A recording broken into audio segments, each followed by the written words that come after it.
قاضي المارستان أبو بكر الأنصاري محمد بن عبد الباقي الأنصاري البزار، عاش في بغداد وتوفى عام 535 للهجرة. أحد أئمة الحديث والمجددين، تتلمذ على يديه علماء أثروا تراثنا بنفيس كتبهم، وكان فرداً في زمانه عرف عنه الصلاح والتقوى وغزارة العلم. كان مشرفاً على وقف البيمارستان العضدي الذي كان في ذلك الزمان المشفى الذي يشرف عليه الخليفة نفسه، لما له من أهمية حيث أنه دار الشفاء للعامة والخاصة، ودار العلم التي يقصدها الأطباء من كافة البلاد لأخذ العلم ونيل الرخصة التي تمنح لهم ممارسة الطب والكحالة في سائر البلاد. وثقت عنه قصة سندبادية فيها عبرة أكثر من رائعة، ومعها نتطرق إلى قضية غاية في الأهمية نعيشها في عصرنا الحالي، ألا وهي تعايش الأديان. نستعرض فيها حقوق غير المسلم على المسلم، ونذكر فيها العقاب الشديد الذي وعد الله به لمن يتعرض لغير المسلم بقول أو فعل. قاضي المارستان أبو بكر الأنصاري.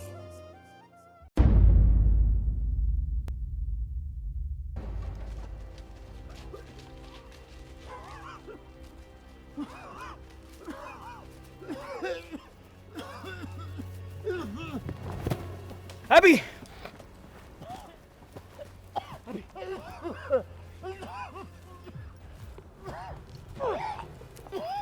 أبا خالد،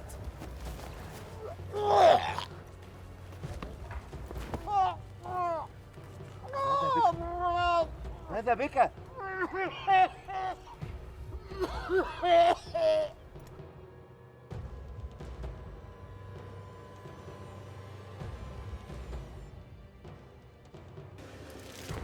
أين ذهب؟ ليس لنا سبيل إلا هنا. هيا بنا.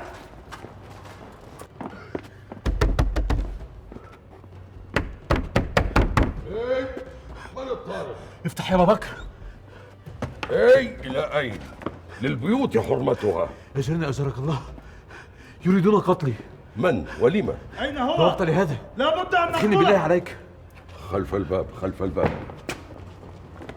أين ذهب؟ من هنا.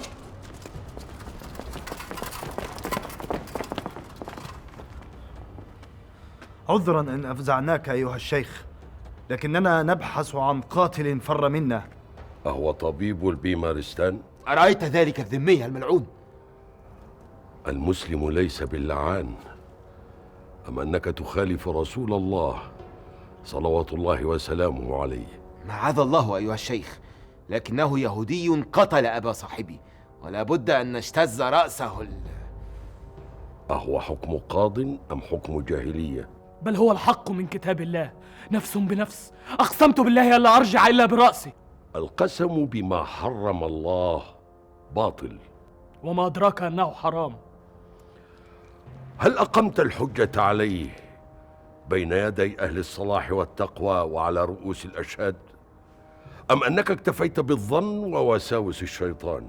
بالله عليك أيها الشيخ الهرم، دلنا عليه أو نبحث عنه بأنفسنا. لنفترق ونبحث عنه. لا داعي أن تروعوا الناس بلطائف. وما أدراك ألا طائر؟ لأنه هنا خلف هذا الباب. هنا؟ إلى أين؟ أهو اجتراء علي هذا؟ بالله عليك خلي بيننا وبينه، إنه قاتل أبي. ومن قتل نفسا بغير نفس أو فساد في الأرض فكأنما قتل الناس جميعا، ومن أحياها فكأنما أحيا الناس جميعا. ولا تقتلوا النفس التي حرم الله إلا بالحق، ومن قتل مظلوما فقد جعلنا لوليه سلطانا فلا يسرف في القتل إنه كان منصورا. ونفس هذا الذمي أليست محرمة عليك حتى تقيم عليه الحجة؟ هب أنك قتلته ثم تبين أنه مظلوم، أقادر أنت على أن تحييه من بعد موته؟ رسول الله صلوات الله وسلامه عليه يقول: يجيء المقتول بالقاتل يوم القيامة ناصيته ورأسه بيده، وأوداجه تشخب دما، يقول: يا ربي، هذا قتلني حتى يدنيه من العرش. خذا صاحبكما وأعيناه على مصيبته بدلا من أن تعين شيطانه عليه. هيا.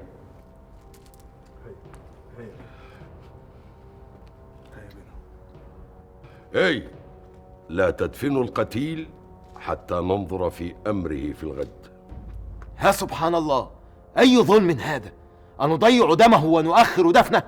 إذا أردتم ألا يضيع دمه فالزموا. اذهبوا.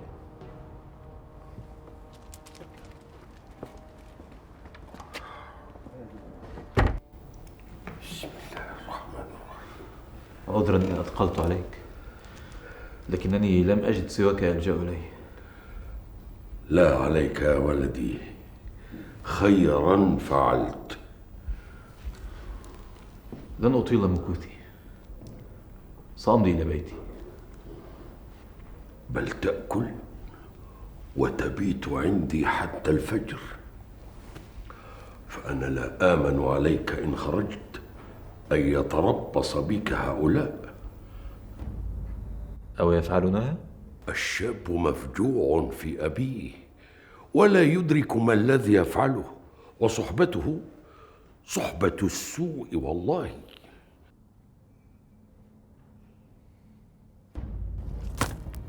ما كان يجب أن نمهله إلى الغد، حتما فر اللعين. الشيخ على حق. ماذا؟ أتقول هذا وقد رأيت ما رأيناه جميعا؟ بل رأيت، وليتك تكف، فما يدرينا أن الدواء قتل. نعم، كان أبوك يبصق الدم قبل الدواء، ولكن بالله عليك يا ضباع، دعني لما أنا فيه.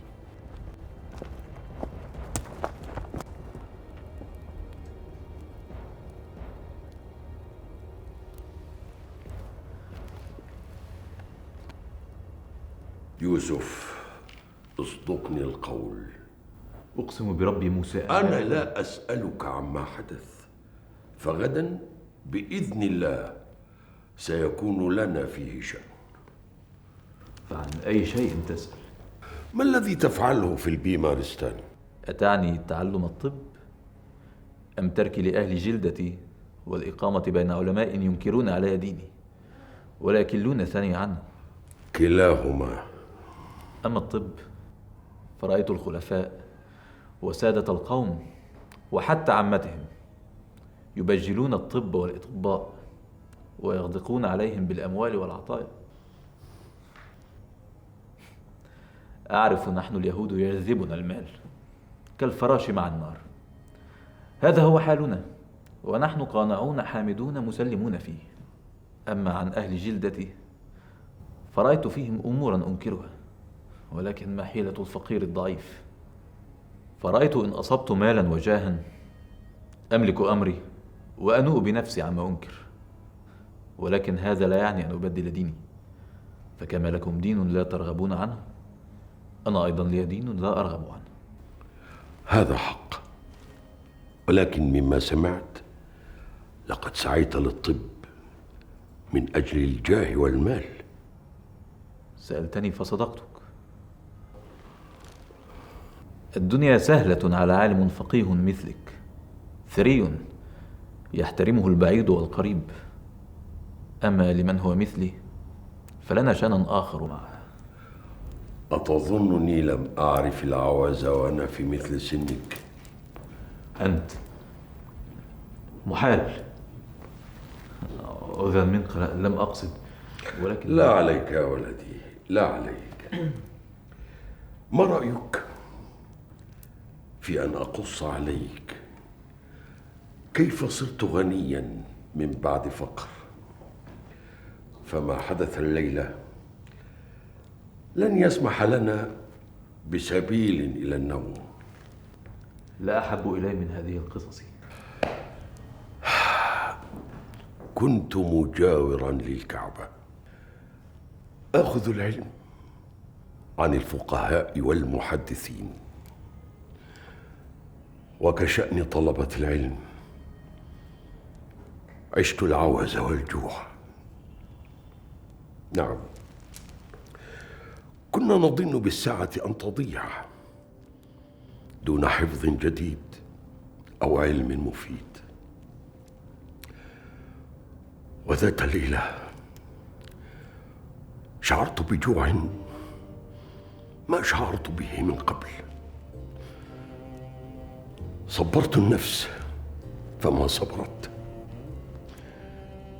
أخذت أبحث يائسا في غرفتي وأنا أعلم أن لا شيء فيها، فخرجت إلى الأزقة علي أصيب بعض حشائش الأرض.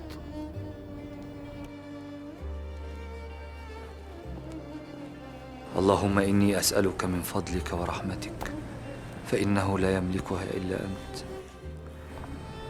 اللهم إني أعوذ بك من الجوع فإنه بئس الضجيع. اللهم قنعني بما رزقتني وبارك لي فيه واخلف علي كل غائبة لي بخير.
في أول الأمر فرحت وحسبت أنني وقعت على ثروة، ولكن سرعان ما تبدد فرحي، فلا بد لهذا العقد من صاحب وهو أولى به مني. كيف وأنت وجدته في الطريق؟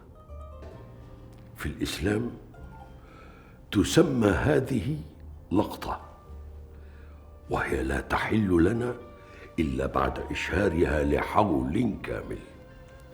حولا كاملا؟ وكيف تطيق حولا كاملا من الحاجة وبين يديك ثروة؟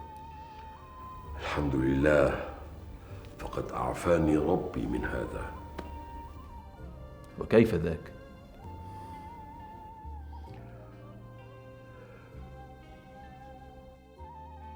أيها الناس، من وجد كيسا فيه عقد يرده إليه وله مني 500 دينار، وعلى الله أجره وثوابه. بالله من وجده يرده إليه. 500 دينار؟ بالله من وجده يرده إليه. ما أحسن كرمك. الحمد لله، الحمد لله كشف الهم الغني العزيز. يرده إليه. بالله من وجده يرده إليه، وليحتسبوه عند الله الذي لا يضيع أجر المحسنين. اطمئن قلبا يا شيخ، كيسك إن شاء الله معي، لكن صفه لي أولا. هو هذا حق، هو كيس من الإبريسم الأحمر، داخله عقد من الحجارة الكريمة الخضراء، يتوسطها حجر كريم من الزمرد الأحمر. هذا كيسك يا شيخ. تفضل يا بني، هذه مكافأة.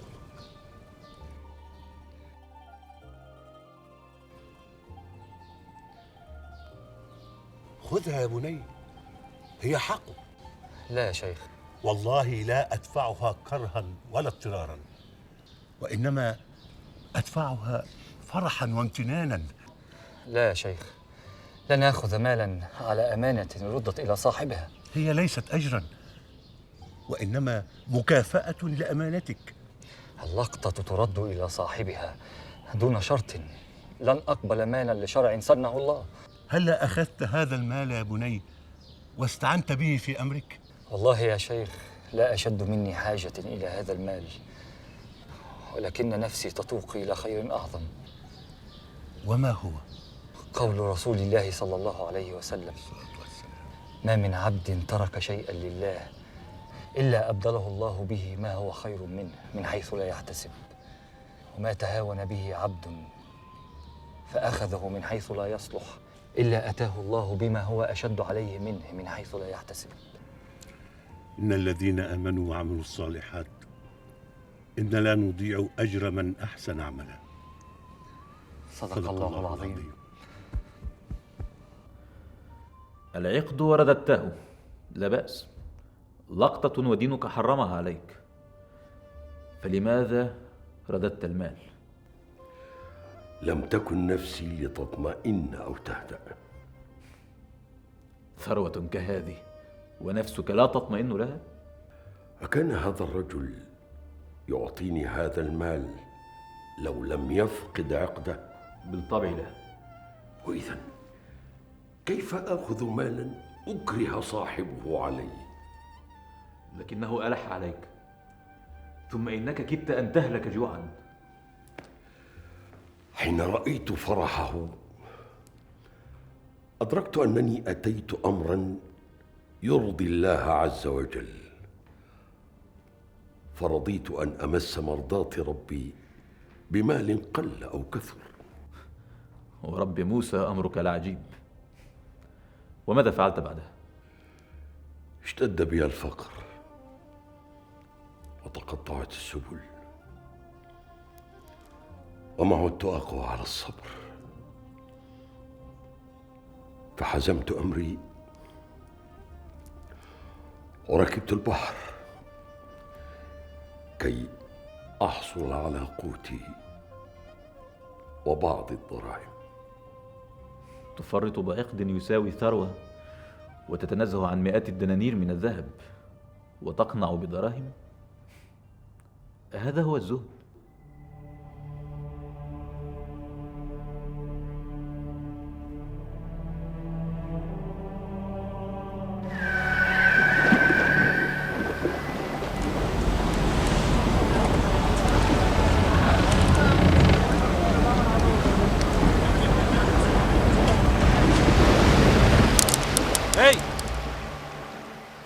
أنت استأجرتك للأكل والقراءة أم للعمل؟ من عمل أعمله؟ أشددت المتاع؟ فعلت. ونظفت الحجر؟ فعلت هذا أيضا. وتفقدت القطران فوجدت أنه فرغ من عندنا.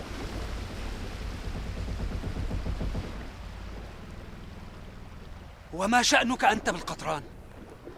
وجدت ثقبا يسرب الماء في المخزن، فبحثت عن القطران لأسده، فلم أجد كفايتنا منه، فأخبرت رئيس البحارة. وماذا قال لك؟ قال: هذا ليس من شأني.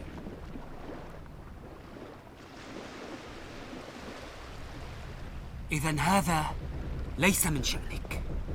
إياك وأن تخبر أحدا بهذا الأمر، فأنا لا أريد هرجا ومرجا على سفينتي. أفهمت؟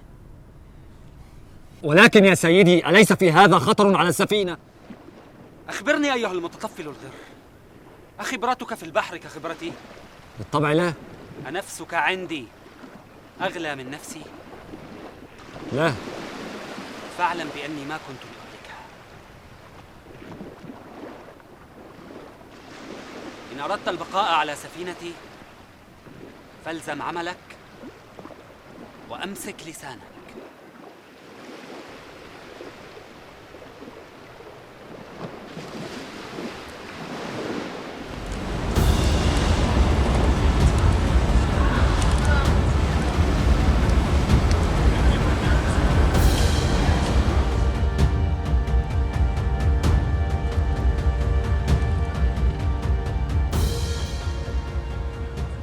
قلت لك لا تتحدث بهذا الأمر مع البحار. الأمر ما عاد يخفى على أحد. الثقوب اتسعت والمياه تتدفق. حذرتك فلم تسمع. أو كنت أملك ثمن القطران؟ أنت تعلم كل شيء. أعلم. كان عليك رفض الإبحار وسفينتنا على هذه الحال. وأفوت على نفسي فرصة تدر لي الكثير من المال الذي أحتاجه. أن تفوتها وتخسر المال خير لك أن تخسر كل ما تملك. لا تقلق، توكل على الله، وإن شاء الله لن يصيبنا شيء. هذا ليس توكلا بل تواكل، شتان ما بينهما، الأولى من الرحمن والثانية من الشيطان.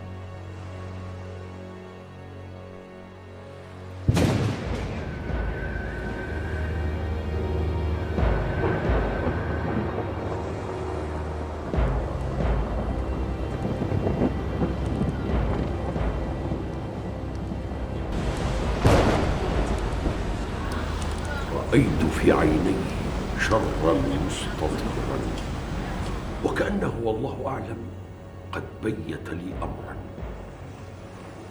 لكن المولى عز وجل لم يمكن. لما؟ لم تكد تمضي تلك الليلة إلا وإذا بريح عاتية تجتاحنا لم أشهد لها مثيلا من قبل، وإذا بالأمواج تعلو فلا أرى لها قرار، وإذا بالرياح وقد مزقت الأشرعة وقطعت الحبال.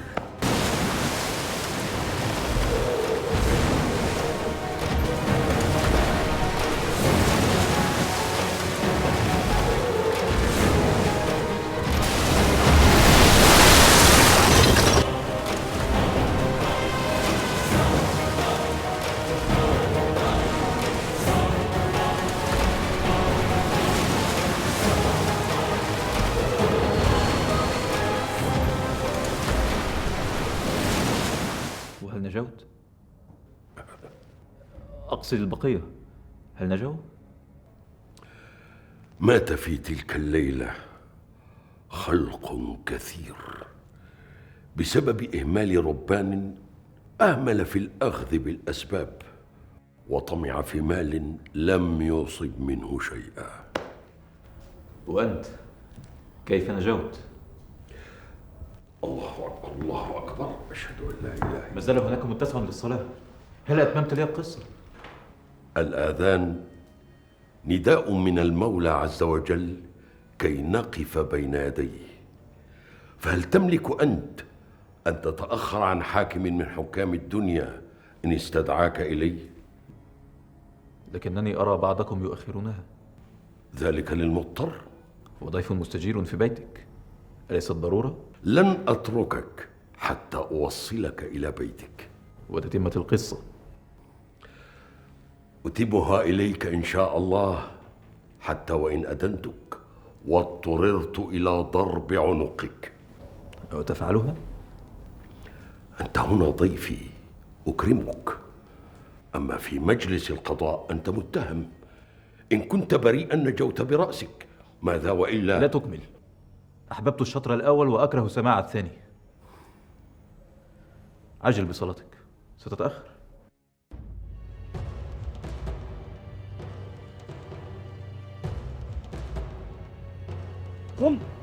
قم يا ضباع، قم قم. ويحك يا رجل، ألم أقل لك دعني؟ مصيبة يا ضباع، مصيبة. ويحك، ماذا جرى؟ الشيخ الذي لجأ إليه اليهودي البارحة قبحه الله خرف أثول. بل أنت الأثول والله. إنه قاضي الميرستان أبو بكر الأنصاري.